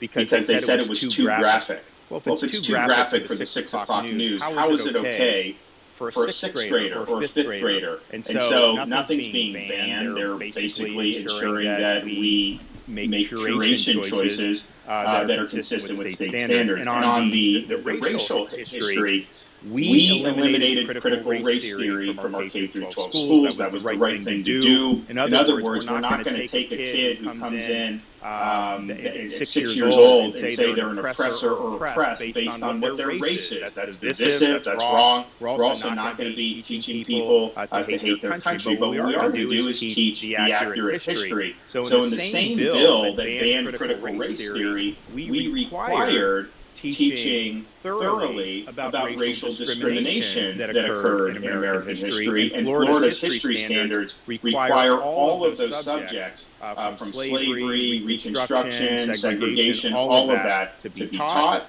and will continue to do that. So I think what you see is the left and the media colluding on this. They don't want to actually defend what it is that we are actually legislating or regulating, so they create these hoaxes that somehow you don't want kids to learn that slavery existed in America, which is preposterous. No one actually defends the offending material, and the question is why are there people intent on trying to get this stuff into the classroom, and I think it's part of a political agenda. So our mantra in Florida is purpose of the schools is education, not indoctrination. Yes, I think it's very inappropriate to have sexually explicit material in a fifth grade library, 100%.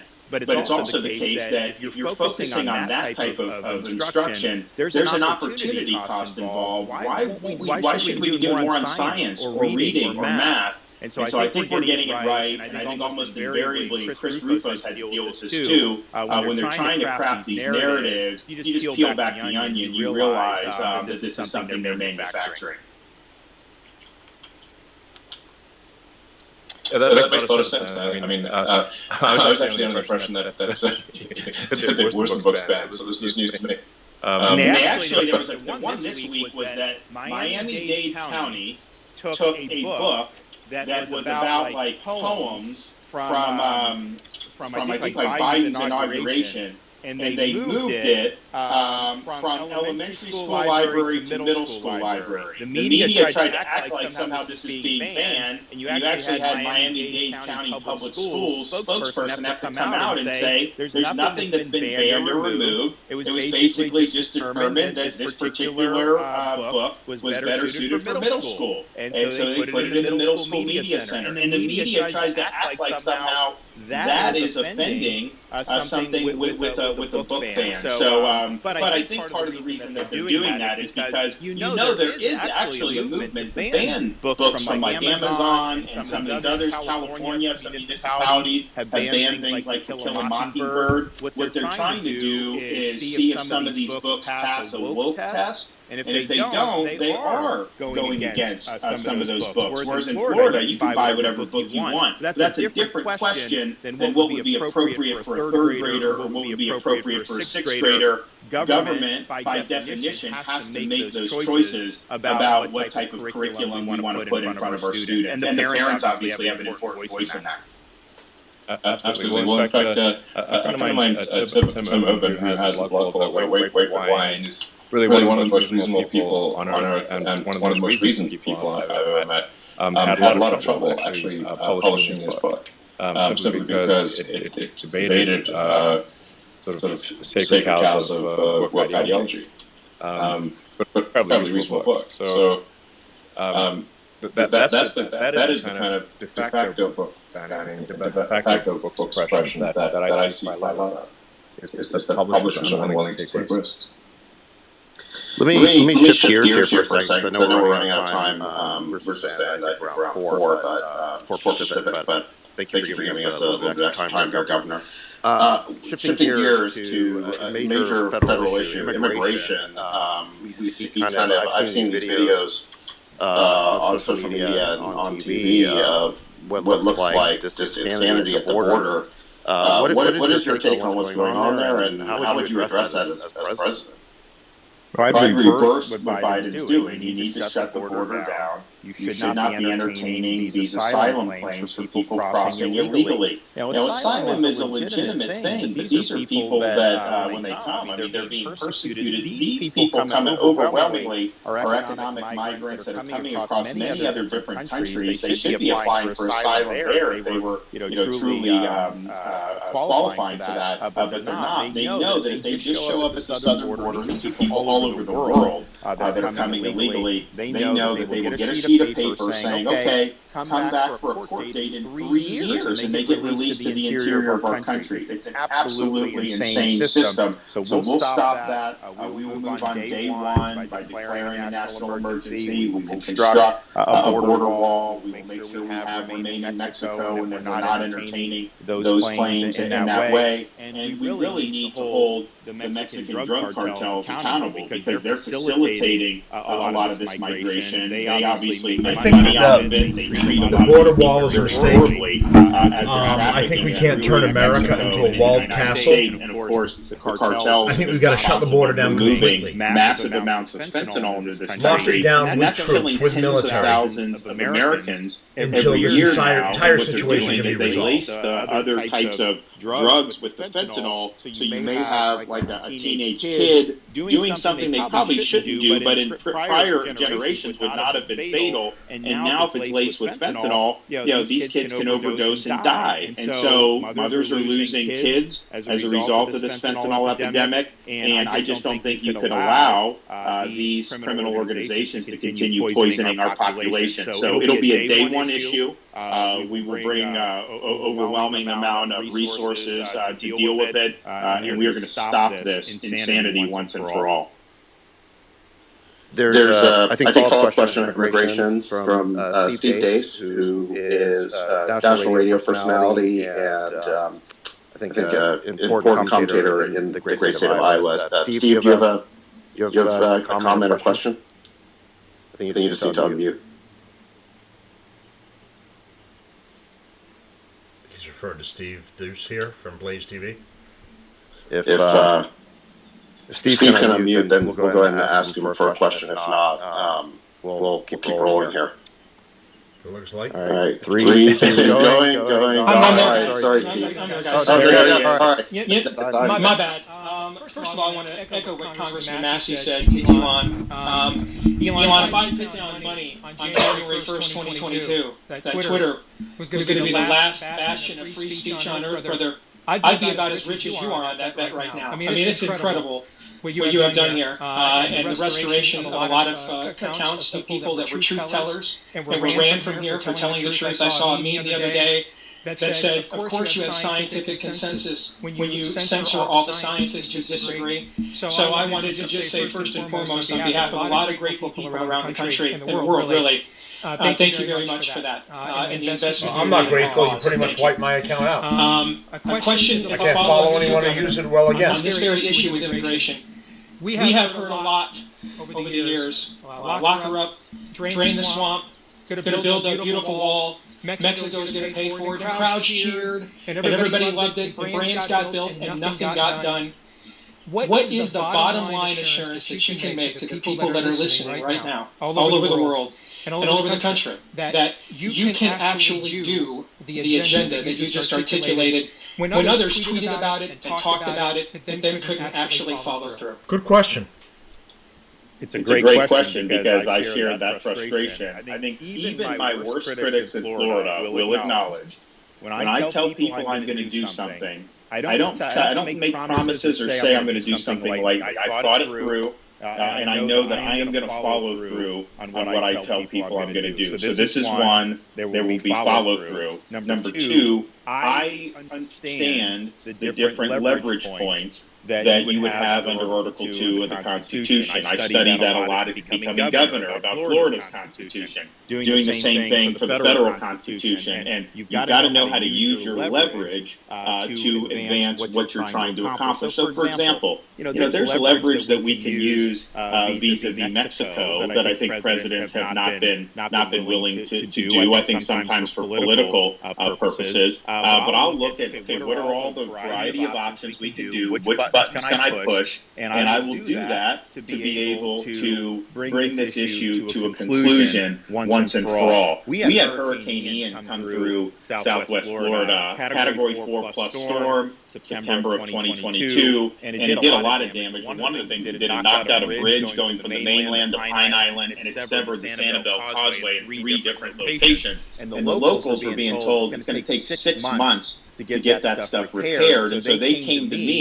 even though these were not state-owned bridges, and they said, can you help us? And I said, okay, I'll do it. So I got my guys together. I said, listen, no bureaucracy, no red tape, and no excuses. Get it done. We need to open these bridges back. Pine Island Bridge reopened 3 days later. Sanibel Causeway opened 2 weeks after that, way ahead of schedule, because we wouldn't take no for an answer, and we wanted to make sure we got it done. So for me, it is not a campaign slogan that you get in and then forget about it. I'm, as an American citizen, if I wasn't running, this would be an issue that bothers me. I put a lot of my capital as Florida governor involved in combating illegal immigration. We banned sanctuary cities my first year. We just did a strong anti-illegal immigration bill in Florida that's working. I put marine assets in the Florida Keys to help the Coast Guard repel boats from places like Haiti. I had people at the southern border right now helping Texas, and we've even been able to relocate illegal aliens to places like Martha's Vineyard. So I don't think any governor has probably gone out of his way to do more to try to make an impact on this issue, and I'm not going to take no for an answer, and I think our voters are sick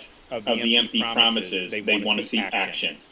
Thank you, Governor. Well, Governor, I saw the cover of Time Magazine this week, and I think they were trying to do a negative story because they you were sort of scowling in this portrait they made of you.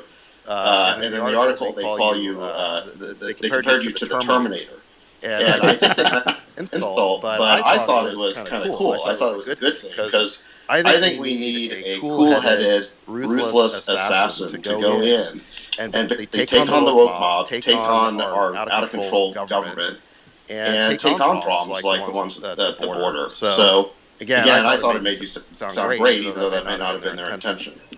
Well, look, at the end of the day, this whole business that we're in is about producing results. I don't care about fanfare. I'm the governor. Like, that is, I'm known, right? And I go around the state and everything. And people are very nice. And so, I appreciate the well wishes, but I don't need any of the fanfare. I don't need any adulation. I just know I'm in a position where I have a chance to make a difference. And I'm either doing it or I'm not. And I remember sitting at the desk in the state capitol my first day as governor 4.5 years ago. I looked around the room, and I thought to myself, I don't know what SOB is going to succeed me in this chair, but they are not going to have anything to do, because I'm getting all the meat off the bone. I am going to make sure that I'm leaning into issues and making an impact. And we have done that in the state of Florida, and I bring that exact attitude up to 1600 Pennsylvania Avenue. Governor, I'd love to jump in and follow up on that. This is Chris Rufo, and I've had the honor of working with you in the past few years on critical race theory, gender ideology, and DEI bureaucracy. And what I've seen up close and personal is that while many conservative politicians, going back decades, have made headlines and got on television playing culture war, they never actually get anything done. What you've done over the last few years is really astonishing. You've eliminated CRT from all Florida's public institutions. You've stopped gender ideology dead in its tracks in K-12. And just last week, you eliminated the DEI bureaucracy in all of Florida's public universities. They'll be shut down completely. And I think what you've done is established a blueprint for fighting back against the left's long march of the institutions and making sure that those institutions reflect the value of Florida voters, not left-wing activists and the partisan press. So my question for you is, D.C. is another animal. It's quite different, the scale of the federal government, and how are you going to deliver results, and what is your culture war strategy facing down the swamp in D.C.?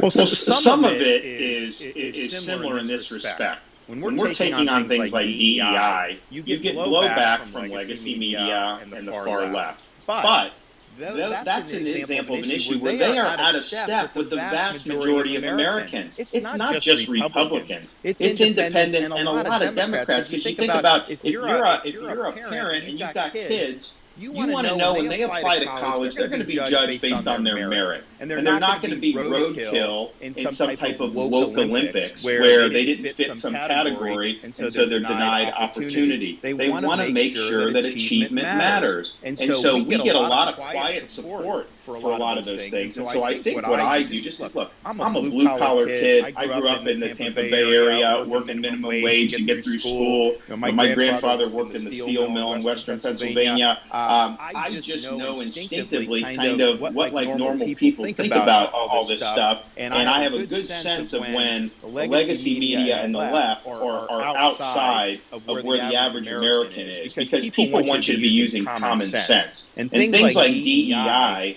I mean, when I was growing up, I think things were better because people were actually told you should try to get along. Now, they're told you need to segregate. And it's just crazy that they're trying to do all this stuff. So by eliminating that, there's a lot of people that were really happy about that, including people that certainly are not traditional Republicans. And I think there's similar issues when you do it at the federal level. It's also the case that there are some tools at the federal level that we don't necessarily have at the state level. For example, some of the problems with the university and the ideological capture, that didn't happen by accident. It can trace back all the way to the accreditation cartels. Well, guess what? To become an accreditor, how do you do that? You've got to get approved by the U.S. Department of Education. So we're going to be doing alternative accreditation regimes where instead of saying you will only get accredited if you do DEI, you'll have an accreditor that will say, we will not accredit you if you do DEI. We want a colorblind, merit-based accreditation scheme. And so as president, controlling that agency, you can then approve other types of accreditation. So I think part of it is just knowing where are all the pressure points, how does it get to the point that we then see and that somebody like you will run a report on, like when you see some of the outrageous stuff that's generated in some sociology department at a university. That didn't just happen out of thin air. There's a reason why we got to that point, and I think that there are some tools with the federal government where you can push back and try to get these institutions moored in a more foundational direction about, hey, we're pursuing truth here, and we're not here to try to impose one niche ideology on the entire student body.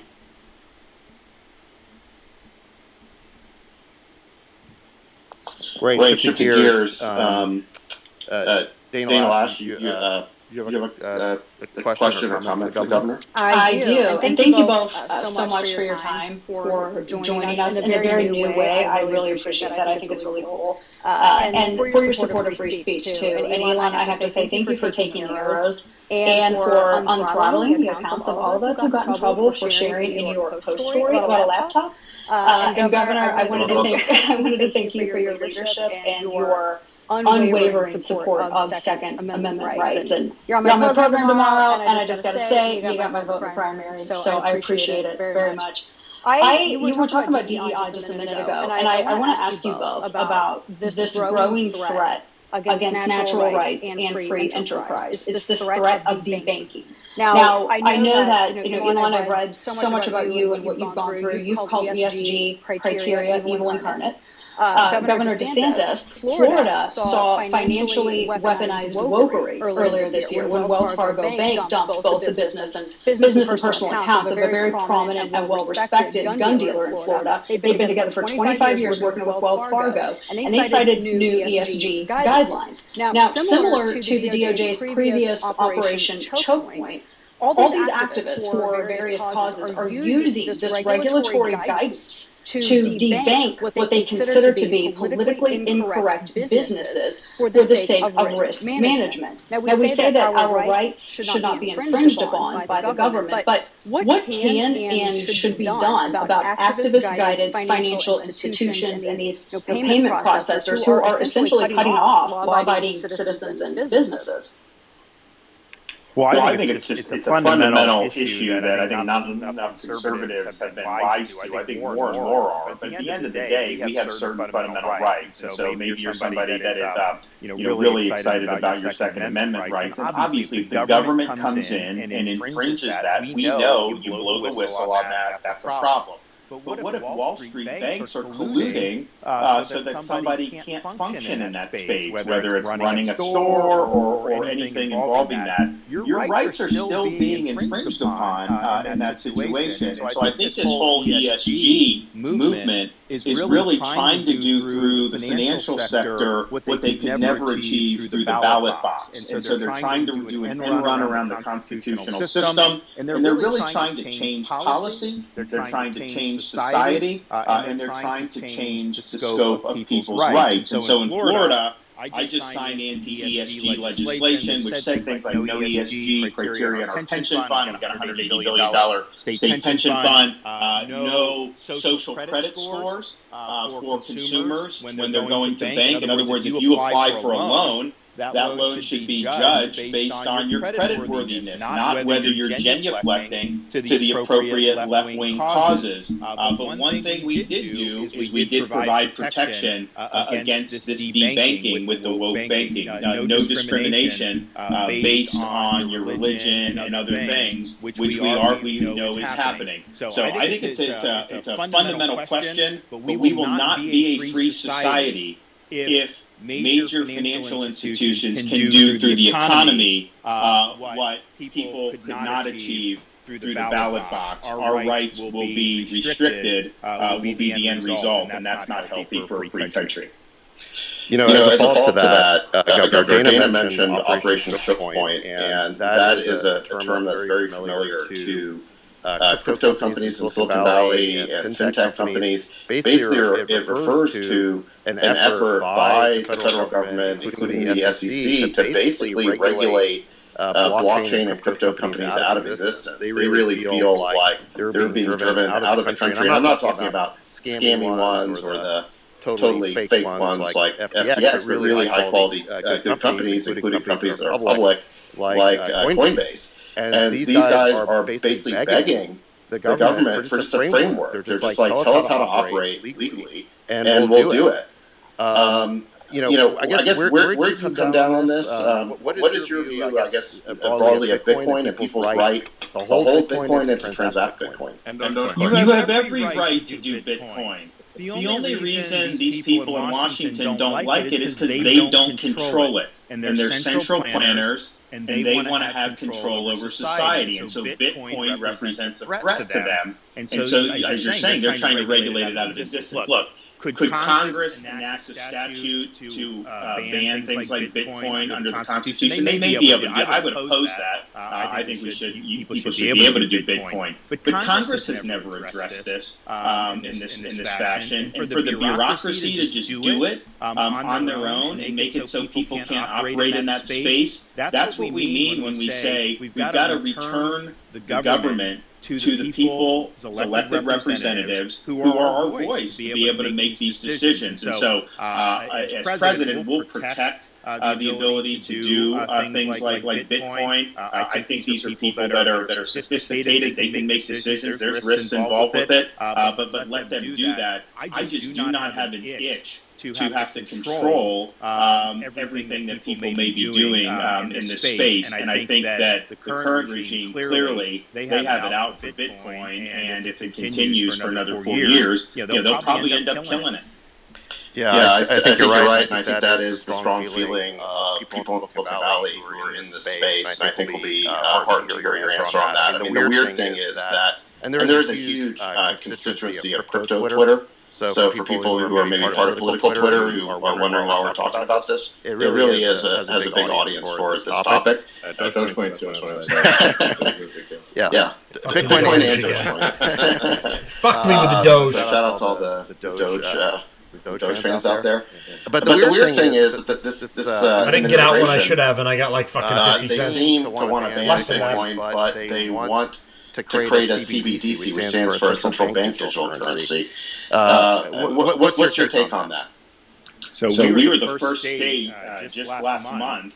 We actually got the Florida legislature to pass a law that says Florida does not recognize central bank digital currency. So some states were actually adding that to the Uniform Commercial Code. The federal government's studying this. We did the opposite and say we did. Now, the reason why we did that is because what the Federal Reserve has said is, well, we're going to consult with Congress. We'll consult with the executive branch. We don't have a CBDC right now, and ideally we would get authorization from Congress. Well, wait a minute. It's not ideally. You must get authorization from Congress. I don't think Congress would authorize it. So they unilaterally try to do this. We're trying to provide protection for people here in Florida. I know Biden did the executive order. They're studying it. I can tell you, if I'm president, we are not doing a central bank digital currency. I think that would be a huge imposition on people's financial freedoms and financial privacy. And oh, by the way, what would the logical result of this be? If the central authority has oversight over this, of course they're going to start imposing ESG criteria. Oh, wait a minute. You filled up your gas tank 3 times this week. You can't do any more. The sky, how they would be able to manipulate this. So I see it as a massive transfer of power from individual consumers to a central authority, and I don't think that that's good for a free society. So I'm a no on central bank digital currency. Sounds good. Yeah. Great. Well, Governor, I want to thank you for the time. We could go for hours here, but I know you only had an hour. We've gone over that, so I want to be respectful of your time. I know there's so many people who want to ask questions, and we should do it again. I mean, I think it was fun. I think this is great, and we'll make sure that we come back and do it again. This is a great platform. I like the other platforms going in the same direction, but a healthy democratic society needs a robust debate. So I just want to thank everybody for listening in, and I'll just make that pitch again. We want you on the team. We'd love for you to go to rondesantis.com and make a donation so that we can get this done on this nomination and win the election in November of 2024. God bless everybody, and thank you.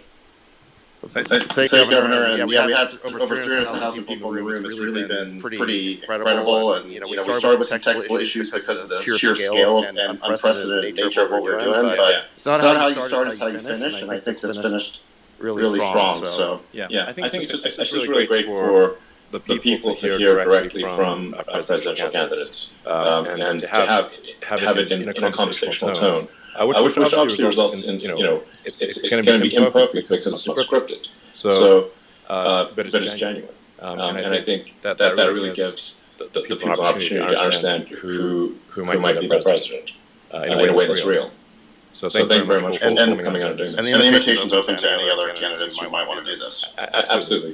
It is important for people to hear directly from candidates. So thank you for working with us on this historic event, and looking forward to future conversations and just having a great national dialogue. All righty, everybody. Thanks for listening. Bye. All right, Bye-bye.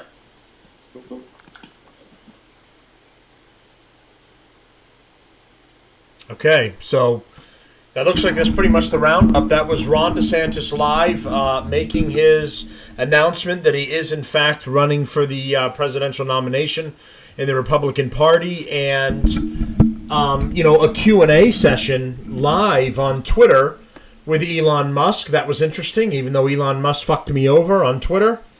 That was still a pretty cool thing that they're doing. There's only freedom of speech on Twitter for people who have, 1 million listeners, who are popular and who are part of the elite that Elon knows. If I was Elon's friend, my account would still be active right now, but he doesn't even know I exist, so my account is just about shut down. They were very kind enough to put me on read only.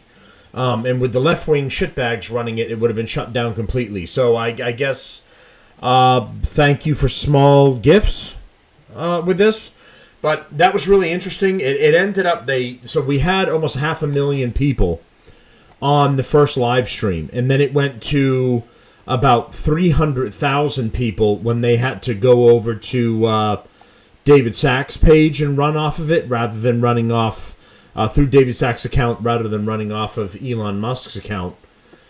So there was Ron DeSantis in his own words, talking about what he wants to do. And a lot of it was reiterating things that we already know, and about Ron DeSantis and what he's doing and what he has done, and it's just letting you know who he is and what he's about.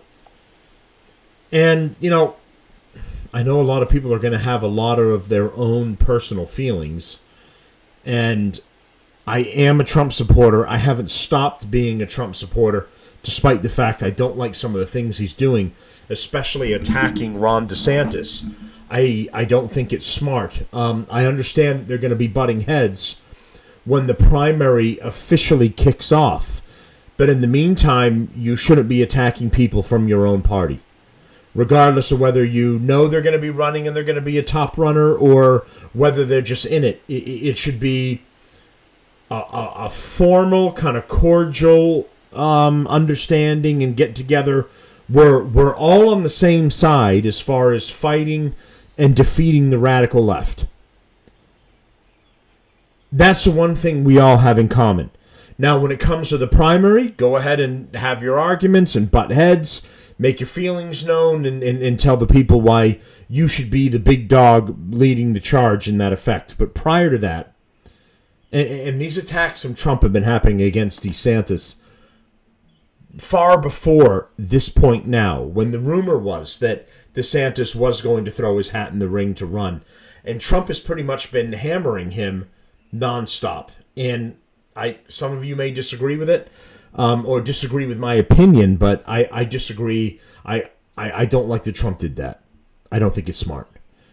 And now the primary is officially starting, and now you could say, well, now officially everybody can kind of take the political shots at each other and move forward from this point. But Trump has already done it, and that's what's kind of turned the milk sour for me in regards to Trump. But there it is. I'm way over my time, and but I felt it was really important to go on, follow this live, and provide it to all the listeners. You know, you can donate to the show if you want to help. I have a certain amount of time that I pay for out of pocket in order to put this show out there on the audio portion of it. I'm way over it now, so there'll be fees for going over that time, over usage, and but on YouTube and on Rumble, there's a PayPal is attached there. You can donate to the show if you like the show there, and then on the audio portion, you can click support the show, and you can donate there as well. And if you have any issue with donating through PayPal, which is what I'm using currently until I get I explore and get locals running. But if you have any issues with the PayPal at all, write to the show at reliefvalvepodcast@aol.com. And if you have questions or you want a shout out or whatever it is, write to me. Either comment on the show or write to me at reliefvalvepodcast@aol.com. And, I'll respond or I'll respond to your question live on the air. All right, so we've gone way over, but I wanted to make sure that I could provide this to everybody and follow some of the newest stuff that's going on, and then we'll get into more of this, Trump's reaction to it, because he reacted to it right before DeSantis went live on the air, and some of the other stories that we weren't able to get to, including continued fallout with Bud Light, Miller Lite, and stuff like that. All right, thanks everyone, and thanks for tuning in. If you were here, all right, we'll see you for the Sunday shitbag roundup. Thanks, bye bye.